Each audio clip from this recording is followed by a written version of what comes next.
Amém. Irmãos, vamos abrir o texto sagrado, a palavra de Deus, em Romanos capítulo 8. Continuemos meditando no livro de Romanos. Romanos capítulo 8. E nós vamos ler os versículos de 1 a 4.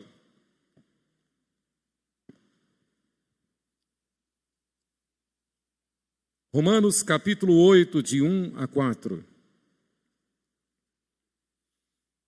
Vamos ler juntos? Podem acompanhar-nos na leitura? Agora, pois, já nenhuma condenação há para os que estão em Cristo Jesus. Porque a lei do Espírito da vida em Cristo Jesus te livrou da lei do pecado e da morte. Porquanto que fora impossível a lei, no que estava enferma pela carne, isso fez Deus, enviando o seu próprio Filho, em semelhança de carne pecaminosa, e no tocante ao pecado, e com efeito condenou Deus na carne o pecado, a fim de que o preceito da lei se cumprisse em nós, que não andamos segundo a carne, mas segundo o Espírito. Amém?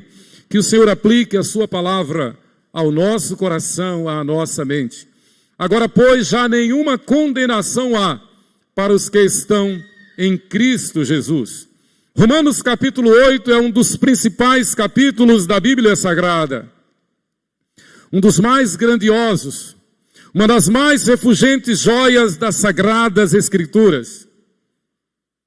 Hoje eu estou um tanto enferrujado, mas um dos trabalhos meus no seminário foi memorizar todo o capítulo 8 de Romanos. Eu não me atrevo agora, mas eu tenho ele memorizado. De vez em quando eu estou orando no meu devocional e recito Romanos capítulo 8. O reverendo Dr. Martin Lloyd Jones, comentando este texto, ele diz: alguém disse que em toda a Escritura Sagrada, a pedra, ou melhor, a coleção de pedras mais brilhantes e mais cintilantes e luminosas é a Epístola aos Romanos. E que, dentre essas fulgurantes pedras, a joia mais brilhante do estojo é o capítulo 8. De fato, Romanos capítulo 8 não é a conclusão imediata do capítulo 7. Romanos capítulo 8 conclui o capítulo 5. Se você estudar com atenção, se você ler com cuidado, você vai perceber que portanto, essa conjunção com que Paulo inicia o capítulo 8 é uma volta à conclusão do capítulo 5. Essa conjunção está indicando a conclusão do argumento de Paulo discorrido no capítulo 5. Percebe-se, pois, pelo contexto geral, que os capítulos 6 e 7 de Romanos constituem uma espécie de parênteses, como que ele dá uma pausa e faz uma ilustração daquilo que ele discorrera no capítulo 5. É um hiato, é uma ilustração, os capítulos 6 e 7 de Romanos. O apóstolo Paulo, então, ensina no capítulo 5 sobre a justificação pela fé. Ele dá o exemplo de Abraão, nosso pai na fé, justificado pela fé, chamando-nos a atenção para lembrarmos do fato, para sabermos do fato de que quem está em Cristo e é nova criatura, vive naturalmente pela fé. E viver pela fé significa não dar vazão à carne, não dar vazão ao pecado, não dar vazão a si mesmo. Reconhecer que esta nova vida, o ser nova criatura, o haver nascido de novo, implica numa vida, numa nova dimensão, literalmente, uma dimensão de fé, pela fé e para a glória de Deus. Percebamos, irmãos, que o apóstolo Paulo, ele já iniciara o capítulo 5 usando a mesma conjunção.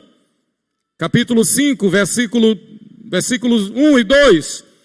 Vejamos, justificados, pois, esse pois aí no original é uma conjunção. Justificados, pois, mediante a fé, temos paz com Deus por meio de nosso Senhor Jesus Cristo, por intermédio de quem obtivemos igualmente acesso pela fé a esta graça na qual estamos firmes e gloriamo-nos na esperança da glória de Deus. Fomos chamados na Escritura, fomos chamados como eleitos de Deus, predestinados de Deus, a ter uma vida de fé, de esperança e de amor, do amor de Deus. O amor que edifica, o amor que glorifica, o amor de Deus, como diz Paulo aqui no capítulo 5, no versículo 4, o amor que... capítulo 5, versículo 8, o amor que é derramado em nosso coração. Capítulo 5, versículo 5, ora, a esperança não confunde, porque o amor de Deus é derramado em nosso coração, pelo Espírito Santo que nos foi outorgado. Capítulo 5, versículo 8, mas Deus prova o seu próprio amor para conosco, pelo fato de ter Cristo morrido por nós, sendo nós ainda pecadores. Então a tese de Paulo é que nós fomos salvos, nós fomos chamados para viver não conforme a nossa maneira, não conforme o nosso estilo, não conforme a nossa vontade, não na dependência da lei, do jugo da lei, não, absolutamente, mas a vivermos pela fé. E essa fé é dom de Deus. Saber que fomos chamados a viver pela fé, saber que o Senhor nos outorgou, nos garantiu o dom da fé, significa que nós temos autoridade, uma autoridade espiritual para resistir ao diabo e ele fugir de nós, para resistir ao pecado, para dizer não à carne, para dizer não às paixões da carne, para dizer não à concupiscência, para dizer não ao jugo da lei, para a liberdade, foi que Cristo nos libertou. E aí onde entra o versículo 4 do capítulo 5. E a perseverança produz experiência, e a experiência é esperança, e essa esperança não confunde. Queridos, eu quero falar exatamente sobre a segurança do cristão. Tendo se servido então do caso de Abraão, como perfeita ilustração da justificação pela fé, não foi por intermédio da lei que a Abraão ou a sua descendência coube a promessa de ser herdeiro do mundo, e sim mediante a justiça da fé. Nós somos os herdeiros de Abraão, nós somos os filhos na fé de Abraão. Então temos a segurança, temos a garantia de que podemos viver não conforme o curso deste mundo, não conforme a nossa vontade, mas viver literalmente pela fé. Viver pela fé, repito, significa dizer não àquilo que o mundo nos oferece, àquilo que a concupiscência da carne nos instiga a fazer, nos tenta. Não, nós vivemos pela fé. Fomos salvos pela graça mediante a fé, e sob a bandeira da fé nós avançamos. Pela fé nós resistimos, pela fé nós nos apresentamos a Deus como sacrifício vivo, santo e agradável a Ele. Pela fé nós mantemos o nosso devocional, pela fé nós mantemos a nossa vida de oração, pela fé nós evangelizamos, pela fé nós damos testemunho, pela fé nós nos alegramos de que somos do Senhor, somos a igreja, o corpo vivo de Cristo. Sendo, pois, justificados pela fé, temos paz com Deus. Estamos cansados de saber que o mundo carece de paz, que o mundo busca paz de todo jeito, que o mundo busca resolver seus problemas com soluções meramente humanas. E nós sabemos que essas soluções meramente humanas não funcionam. Nós não temos dúvida alguma de que devemos proclamar ao mundo que a única esperança é Cristo, e Cristo em nós, como diz Paulo, a esperança da glória. Nós sabemos e somos catedráticos em saber de que a única esperança, a única solução é o Senhor Jesus Cristo, é o Evangelho de Jesus. E a única possibilidade de mudança, de transformação é através da conversão. Arrependei-vos e convertei-vos. Esta é uma obra de fé. Este é um ato de fé. Então, no capítulo 8, o apóstolo Paulo está dizendo de novo a mesma coisa. O que a hermenêutica aqui nos ensina, numa construção gramatical dessas, é que está se tratando de um assunto extremamente importante. Daí essa ênfase de Paulo na conjunção. Para então a nossa compreensão estar esclarecida a respeito da salvação. E a salvação jamais decorre de qualquer esforço ou mesmo intenção humana, muito menos da lei. E é esse o argumento de Paulo à igreja lá em Roma, que estava sendo assediada pelos judaizantes. Assim como toda a igreja no primeiro século, toda a igreja menina, a igreja nascente, estava sendo assediada, assolada pela influência do judaísmo. Muitos recebendo Jesus como Senhor, muitos aceitando o Evangelho de Jesus Cristo, professando a fé em Jesus Cristo, mas querendo manter as tradições judaicas, querendo viver sob o jugo da lei, querendo viver sob a força da lei, sob o jugo do sábado, querendo viver tentando cumprir a lei como uma forma de agradar a Deus. O que Paulo está dizendo não é pelo mérito humano, não é pela força humana, mas é pela fé. E esta fé nos foi outorgada, esta fé nos foi dada. O que nos faz ser igreja, irmãos, é exatamente a fé, a esperança e o amor que o Senhor derrama em nosso coração para nos lembrarmos de que a igreja é o reino de Deus entre nós. E nós nos reunimos para que nos demais dias, no dia a dia da nossa existência, seja nos estudos, seja no trabalho, seja no lazer, onde for, em casa, no convívio familiar, vivenciemos a igreja. Nós somos a igreja. Nós somos o corpo vivo de Cristo. Por isso que se um membro sofre, todos sofrem. Se um chora, todos choram. Se um se alegra, todos se alegram.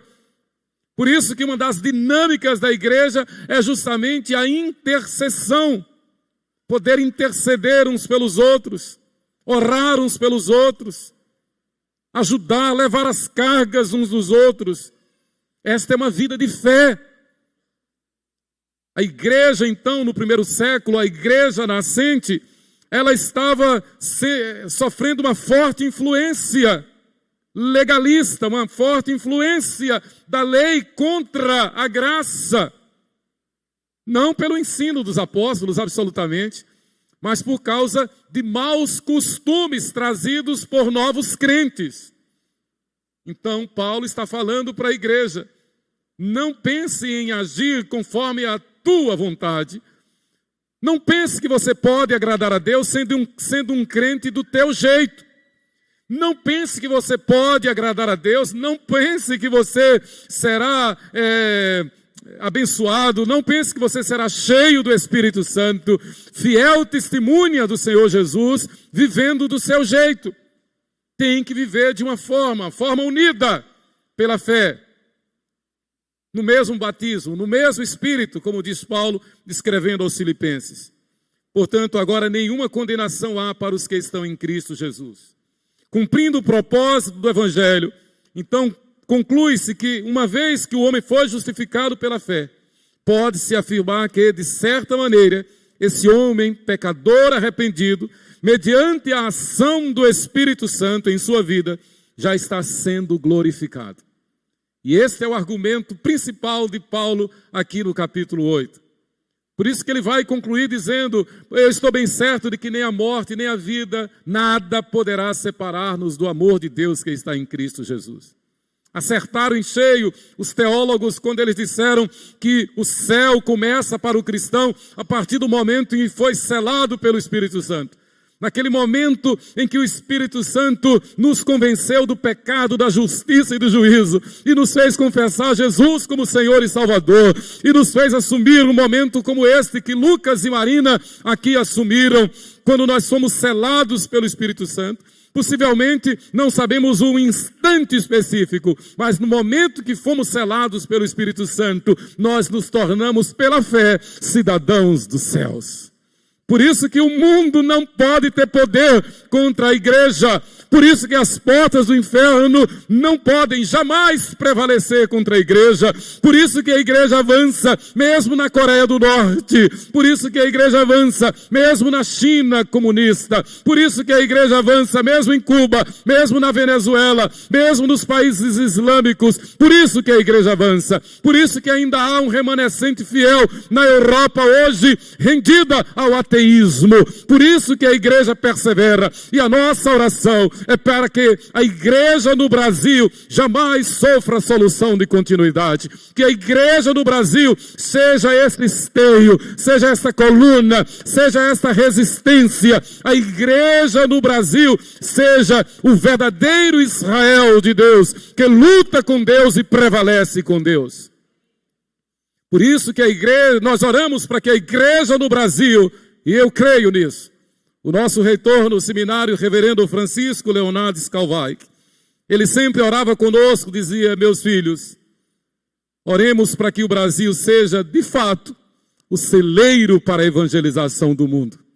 E ele acrescentava, não apenas o celeiro para a evangelização do mundo, mas que o Brasil seja o instrumento de um poderoso reavivamento, de uma nova reforma protestante para a glória de Deus. E eu creio nisso. Tudo é possível ao que crê. Se depender dos fiéis, nós veremos a glória de Deus. A Bíblia diz que quem crê verá a glória de Deus. Então Paulo diz no capítulo 5, no versículo 2, e nos gloriamos na esperança da glória de Deus. Irmãos, esta afirmativa nos liberta dos apegos materiais. Essa afirmativa nos liberta das paixões da carne. Essa afirmativa nos liberta do secularismo, do humanismo, da influência de tudo aquilo que se levanta contra Deus e contra a palavra de Deus. Nós vivemos na esperança da glória de Deus. E essa esperança é real. E como diz Dr. Lloyd Jones, essa esperança, essa glória já é uma realidade. Potencialmente. Como servos do Senhor, lavados e redimidos pelo sangue de Jesus. Justificados pela fé. Nós podemos, em santidade, em santificação, dizer que já estamos na glória. Ainda não chegamos lá no céu, mas vivemos como se já, porque vivemos em glória. É isso que leva irmãos nossos a resistir no martírio. Foi isso que levou os antepassados, aos mártires, a enfrentar a morte, cantando louvores a Deus. É isto que encoraja, que fortalece irmãos nossos hoje a enfrentarem a morte, sendo martirizados nos países comunistas, nos países islâmicos, dando glória a Deus, porque têm consciência, assim como Estevão, de que já a ponto de dar o último suspiro, abriu os olhos e viu Jesus na sua glória, de braços abertos a esperá-lo. Por isso, irmãos, podemos afirmar como o salmista, que já vislumbrava os benefícios decorrentes da graça salvadora nas promessas da vinda do Messias. E dentre tantos salmos messiânicos do livro de Salmos, muitos deles compostos pelo rei Davi, nós nos lembramos desse salmo de Davi, o Salmo 101, versículos de 1 a 3. Davi está vislumbrando a glória com a vinda do Messias, a glória que seria trazida até nós, para que como num efeito de atração, como um imã, como uma espécie de osmose, atraindo a igreja para a glória celestial, mesmo aqui, mas já vivendo na dimensão da glória. É o que Davi retrata. Cantarei a bondade e a justiça. A ti, Senhor, cantarei, atentarei sabiamente ao caminho da perfeição. Oh, quando virás ter comigo? Que palavra, que expressão. Eu tenho dito, irmãos, eu tenho falado nas minhas orações, Senhor, eis-me aqui, eu tenho saudade de ti. Eu não fui quem falou primeiro isso, Davi está falando, Tem aquele belo hino antigo do nosso hinário, da linda pátria estou, bem longe, cansado estou. Eu tenho de Jesus saudade, oh, quando é que vou?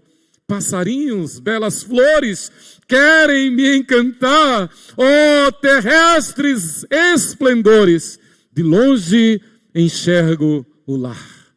Nós vivemos aqui, mas pensando na glória. Trabalhamos aqui pensando na glória.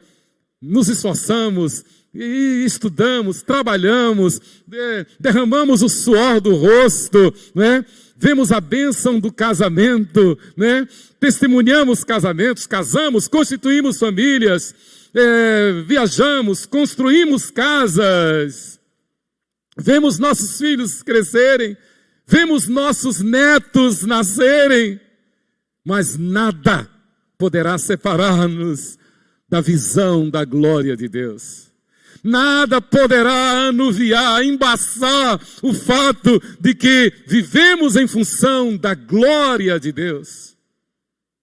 Vivemos em glória, como diz, repito, reverendo Lloyd Jones. Mas Davi continua: a ti, Senhor, cantarei, atentarei sabiamente ao caminho da perfeição. Oh, quando virás ter comigo? Portas adentro em minha casa, terei coração sincero. Davi está dizendo: eu sou santo em nome do Senhor, eu quero santidade em nome do Senhor. Portas adentro em minha casa, terei coração sincero, não serei de pensamento dúbio, não serei de forma crente aqui e incrédulo lá fora, não terei duas caras, não terei uma cara de santo aqui e uma cara de mundano lá fora, não me servirei lá fora de algo que eu não possa me servir diante da igreja, diante da congregação, não farei lá fora aquilo que eu não possa fazer diante de meus irmãos. Portas adentro em minha casa, terei coração sincero, não porei coisa injusta diante dos meus olhos. Aborreço o proceder dos que se desviam, nada disto se me pegará. É sentimento de glória, é convicção de glória, é testemunho de um regenerado, é a consciência, a convicção de quem foi alcançado pela graça salvadora, de quem tem a consciência, como nós vamos testemunhar daqui a pouco, de que a Páscoa, a Santa Ceia, a Eucaristia é justamente a memória da dor, do flagelo, do suplício, do sofrimento que o Filho perfeito de Deus sofreu, levou em nosso lugar. Ele foi abandonado por Deus Pai, a ponto de dizer lá do alto daquela cruz maldita: Deus meu, por que me desamparaste? Porque naquela hora, o Filho perfeito de Deus, o Cordeiro de Deus que tira o pecado do mundo, tomou sobre si as nossas dores, tomou sobre si os nossos pecados, os nossos maus pensamentos. Ele levou sobre si todo o nosso pecado, a nossa morte, e sepultou. Mas ressuscitou ao terceiro dia, para garantir-nos uma vida de santidade, de novidade, de glória. Celebrar a Santa Ceia, celebrar a Páscoa, é ter essa consciência de que nós fomos justificados em Cristo. Fomos justificados pela fé, para viver como igreja, como corpo. Jesus deu a sua vida não simplesmente para indivíduos, mas Ele deu pela sua noiva, pela sua igreja. Jesus não veio simplesmente para salvar a mim, a você, de per si, individualmente.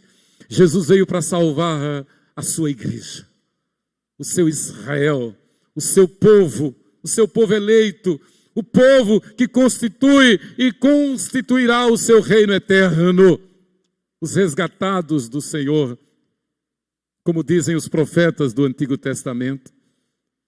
E Davi então conclui o raciocínio de quem tem a segurança, segurança do crente, segurança de quem reconhece haver sido alcançado pela graça e misericórdia do Eterno, que foi justificado pela graça mediante a fé, e como nova criatura vive em santificação e em processo de glorificação.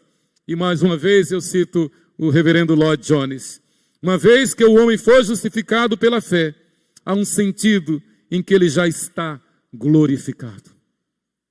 Por isso que nós podemos olhar alguns irmãos, e isto não é meu, isto é do apóstolo Paulo.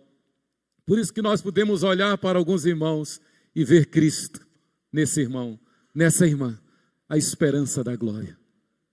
Nós podemos olhar para a noiva de Cristo e apesar de nós vermos na noiva de Cristo a presença de Cristo, a beleza de Cristo, a esperança da glória. Por isso que nós podemos participar do culto e em momentos, como por exemplo o momento do louvor, sentirmos a presença do Senhor. Testemunhos como nós ouvimos hoje do presbítero Adilson Duarte. Eu já ouvi o testemunho de Adilson umas 300 vezes, mas toda vez que eu ouço o testemunho de Adilson, eu me alegro no Senhor. E você se emociona e eu me emociono, porque é uma ação direta da graça, da glória de Deus na vida de quem nele crê, de quem nele espera. É Deus fazendo maravilhas, Deus fazendo milagres. Nosso presbítero Levi, eu olhei para Levi, agora eu lembrei. Um dia desse passou pelo vale da sombra da morte, mas como um valente guerreiro de Deus, ele testifica de que foi bom ter passado por aquela aflição, porque pôde conhecer melhor a glória de Deus, e sentiu a glória de Deus lá no leito da UTI, lá no leito do hospital. Isso é literal, palavras literais do presbítero Levi. Queridos, a segurança do cristão, e eu quero concluir com essas aplicações. A segurança do cristão está no fato de que fomos libertados da condenação da lei. Ora, irmãos, se nós somos libertados da condenação da lei, nós não temos que dar vazão ao pecado. Porque a lei dizia, não tem jeito, você é um pecador miserável e vai continuar escravo do pecado. O único jeito é você pagar pela lei. Então, ia continuar escravo do pecado a vida toda, ad infinitum. Mas Paulo derruba esse argumento lá no capítulo 5 dos Gálatas. Capítulo 5, versículos de 1 a 4. Paulo diz, ai daqueles que tentam se justificar pela lei, nunca conheceram a graça. Da graça decaíram aqueles que tentam se justificar pela lei, porque a lei só condena. E Paulo escreveu aos Gálatas justamente para mostrar que a graça venceu a lei. E venceu em Cristo. E venceu lá na cruz, no sacrifício de Jesus, culminando com a sua ressurreição. Fomos libertados da condenação da lei. Veja o que Paulo diz aqui em Romanos 5, versículos 20 e 21. Sobreveio a lei para que avultasse a ofensa, mas onde abundou o pecado, superabundou a graça. Onde abundou o pecado, superabundou a graça. Às vezes nós pensamos que não vai dar. Às vezes nós pensamos que não tem jeito, que não tem solução, que não tem saída. Mas aí, de uma maneira inexplicável, nós somos socorridos pelo Senhor. Até nas mínimas coisas. Até nas mínimas coisas. Nós tivemos um professor visitante no seminário, grande servo de Deus. Pastor Ari Veloso, da Igreja Batista, fundador da Igreja Batista do Morumbi, em São Paulo. Um dos líderes da CEPAL. E muitas vezes ele nos deu aula lá no seminário, o reverendo Francisco nos levava com ele, muitas vezes, para o Palavra da Vida, lá em Pau d'Alho, para onde vão os nossos adolescentes. E fomos ministrados, pelo menos uma vez por ano, pastor Ari Veloso vinha ministrar para nós no Seminário Presbiteriano do Norte. Normalmente, o seminário tinha que ir lá para o Palavra da Vida, em Paudalho, porque no seminário não comportava. E, dentre tantas ministrações maravilhosas, ele dizia: meus filhos, meus futuros colegas, não tenham dúvida, em meio a toda a adversidade que vocês possam enfrentar no ministério, não tenham dúvida, a graça vai sempre superabundar. Descansem na graça, confiem na graça. E aí ele fazia uma ilustração que os colegas olhavam para mim. Eu pensava que não tinha jeito para mim. Meu apelido no seminário foi um dos apelidos, todo feio. Não sei por quê. Não tem lógica, só pode ser inveja, intriga da oposição. Mas era todo feio. E para completar, eu não tinha namorada. E todos namoravam, uns já estavam casados e eu não tinha namorada.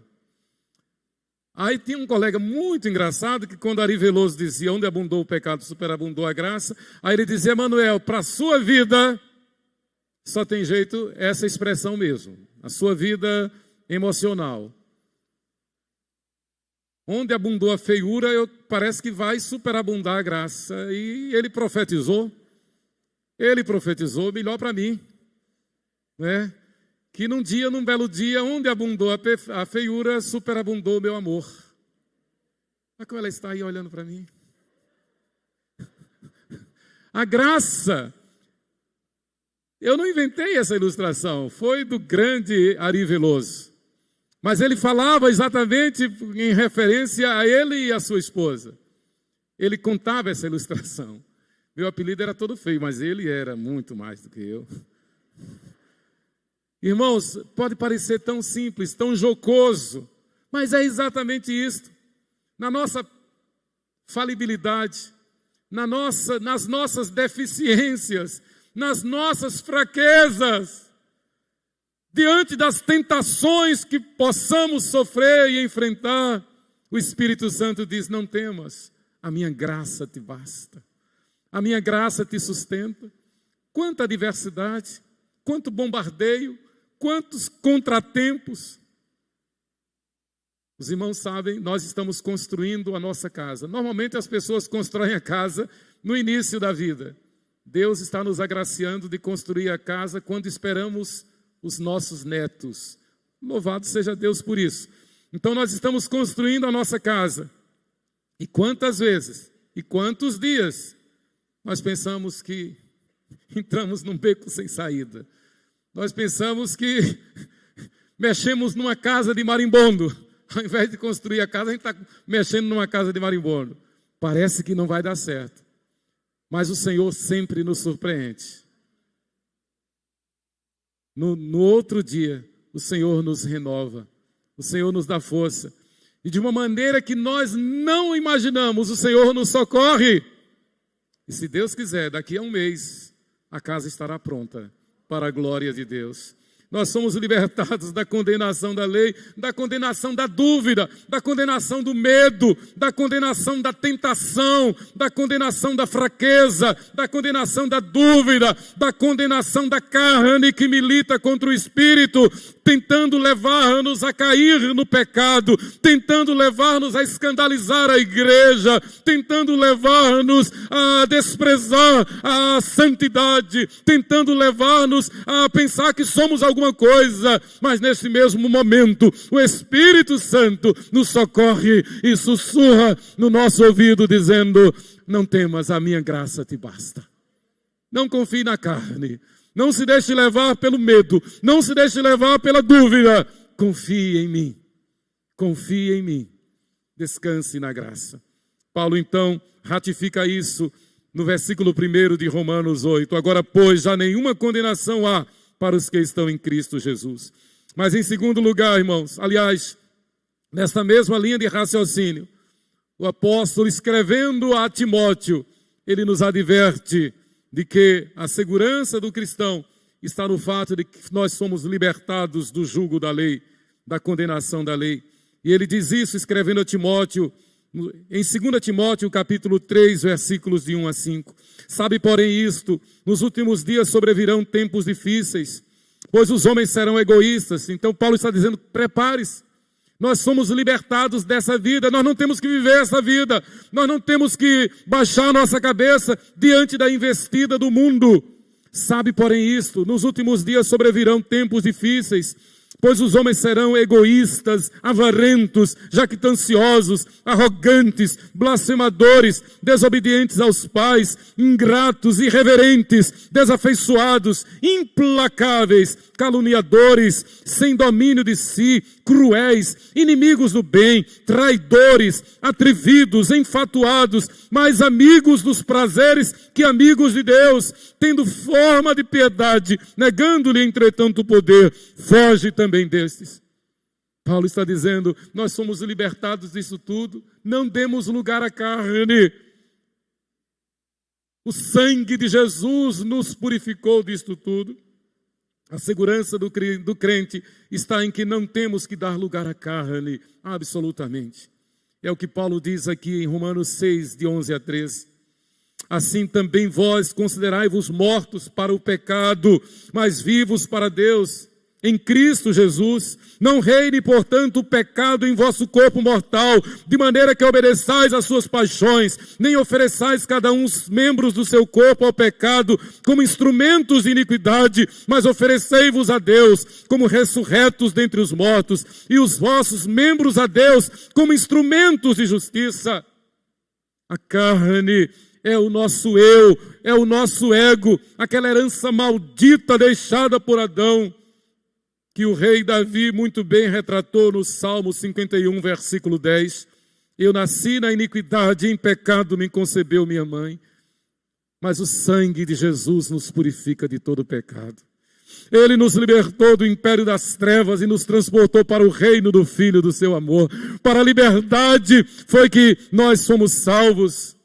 Para viver em esperança, em novidade de vida, em santidade, para resistir ao pecado, para resistir ao inimigo, para levar uma vida de santidade, uma vida de novidade, uma vida de ressurretos, uma vida de novas criaturas. Davi aqui, ele está reportando-se ao fato de que por causa do pecado de Adão, toda a criação se corrompeu, a natureza sofre os seus flagelos, o homem está naturalmente rendido, escravo do pecado, por causa da desobediência. E por isso mesmo ele morreu em seus delitos e pecados. No entanto, porém, contudo, diante dessas verdades, do poder do pecado, o cristão tem a garantia de que uma vez libertado da escravidão da lei, que o condenava devido ao seu pecado, tem agora a alegria em saber que está debaixo da graça. É esta a tese principal de Paulo aqui em Romanos 8. Agora, pois, portanto, já nenhuma condenação há para os que estão em Cristo Jesus. Por isso, irmãos, que nós temos que ter uma vida santa. Por isso que nós temos que viver para agradar não a carne, não ao mundo, mas a Deus. Por isso que o apóstolo Paulo diz também que nós devemos fugir até da aparência do mal. E o mesmo apóstolo diz que se nós fazemos alguma coisa que possa escandalizar a um destes pequeninos, não façamos. E ele é didático, ele é pedagógico, ele diz, se você come legumes, e esse legume possa escandalizar alguém, não coma legumes, não escandalize. Então tenhamos cuidado. A vida do cristão não é uma vida dicotômica. A vida do cristão não é de ser crente no templo, crente na hora do culto e lá fora liberal, não. Seja crente na festa, seja crente no meio dos amigos, seja crente diante de todo mundo. Aqueles que são crentes, mas bem não vai numa festa, já está tomando cerveja. Que coisa feia, horrível. Aliás, é passivo de ser disciplinado pela igreja. Está dando mau testemunho. E o pior, muitas vezes publicando até nas redes sociais, provando que está sob o jugo da carne. E se porventura é alguém que fez a pública profissão de fé, está passivo de ser disciplinado pela igreja. Não se libertou do jugo do pecado? Ah, pastor, mas lá na Europa tomam. Lá na Europa, sei lá onde for. A igreja está se acabando na Europa. A igreja de Jesus Cristo, ela é santa. Ela foge da aparência do mal. Queridos, mas em terceiro lugar, a segurança do cristão está no fato de que devemos desejar a santificação. Na mesma linha de raciocínio. Agora, pois, nenhuma condenação há para os que estão em Cristo Jesus. Essa é a glória do Evangelho. Este é o objetivo do apóstolo Paulo aqui, nesta epístola aos Romanos. Como nós já falamos antes, domingo passado, hoje pela manhã, Paulo escreveu essa epístola para a igreja lá em Roma, preparando o terreno para que lá, quando ele chegasse, a igreja pudesse recebê-lo e enviá-lo como missionário à Espanha. O propósito de Paulo. E ele enviou essa carta por mãos da irmã Febe. Ele estava pensando em ir a Roma como missionário. Depois ele foi como prisioneiro. Ele foi já condenado à morte. Mas o sonho, o propósito, o projeto de Paulo era instruir a igreja a libertar-se do jugo da escravidão judaizante, do jugo da lei, e ter a visão missionária que a igreja deve ter. O propósito dele era de Roma ir para a Espanha e então expandir o evangelho para aqueles povos considerados bárbaros. Paulo não conseguiu esse intento, porque ele foi para Roma como prisioneiro e lá para morrer. Mas é nesse sentido que Paulo começa essa epístola dizendo: pois não me envergonho do evangelho, porque é o poder de Deus para a salvação de todo aquele que crê, primeiro do judeu e também do grego. Se nós não vivermos essa dimensão, esse espectro de santidade, essa nova vida de santificação, se nós não levarmos a sério, nós vamos ser trucidados pela tentação, pelo pecado. O pecado vai prevalecer e ao invés de dizer, não me envergonhe do evangelho, vai dizer sim, quando eu estou com os meus amigos, quando eu estou nas festas, quando eu estou no convívio lá da sociedade lá fora, eu me envergonho do evangelho para poder agradar os meus amigos. E o pior é que tem muitos que dizem assim. Não, eu tive que tomar cerveja, eu tive que tomar o uísque, eu tive que tomar o vinho, eu tive que fazer isso para agradar os amigos. Não é assim que a Bíblia ensina. Se nós já vivemos na dimensão da glória, nós não podemos dar vazão a este mundo, dar vazão à carne. Nós não podemos deixar seduzir-nos. O cristão fiel, consciente de que foi justificado por Cristo, de que foi libertado da escravidão da lei, como verdadeiro alforriado, passa a viver conforme a graça de Deus, para agradar a Deus somente. Essa caminhada se chama santificação. Santificação.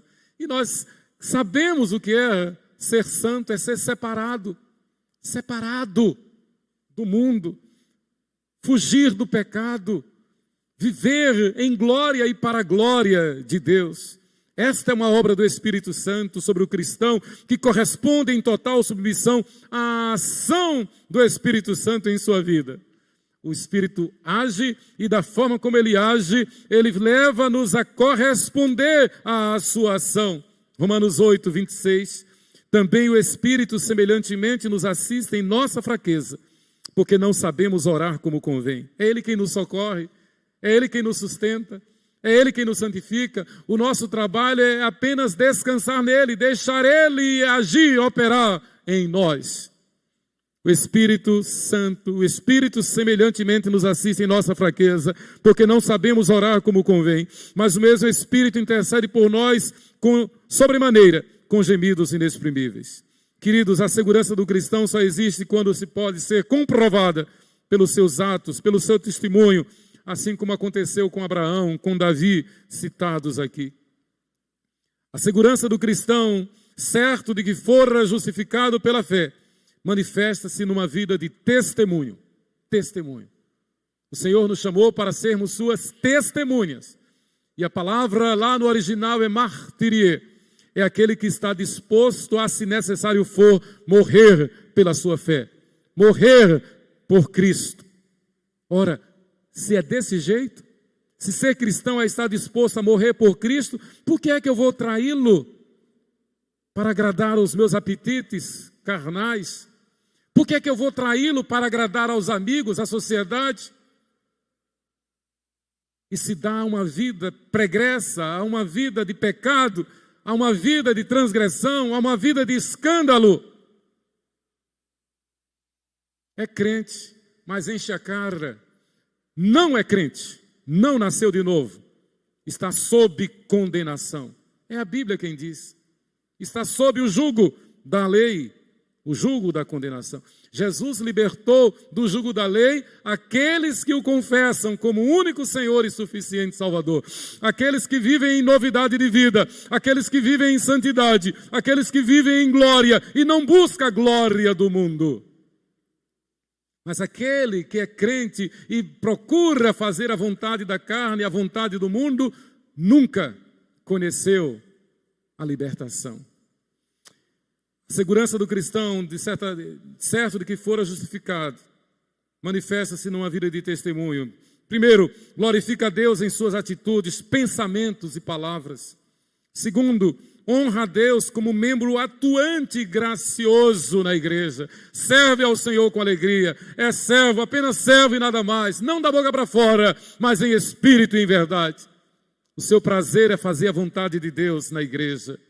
Terceiro, esmera-se no conhecimento do Senhor e de sua palavra. Tem prazer em manejar bem a palavra de Deus, em viver a palavra. Quarto, permite que, acima de tudo, as pessoas vejam a Cristo em sua vida, pelos seus atos, pelas suas atitudes, pelo seu linguajar, pelo seu exemplo, pelo seu testemunho. Os amigos, os colegas, as pessoas vão olhar para você e dizer: você é um crente, você é um santo, você vive em santidade. Este é o objetivo do Evangelho. E em quinto, aspira pela glória celestial. Para a liberdade foi que o Senhor nos libertou, para vivermos em função da glória celestial. Queridos, que Deus nos abençoe.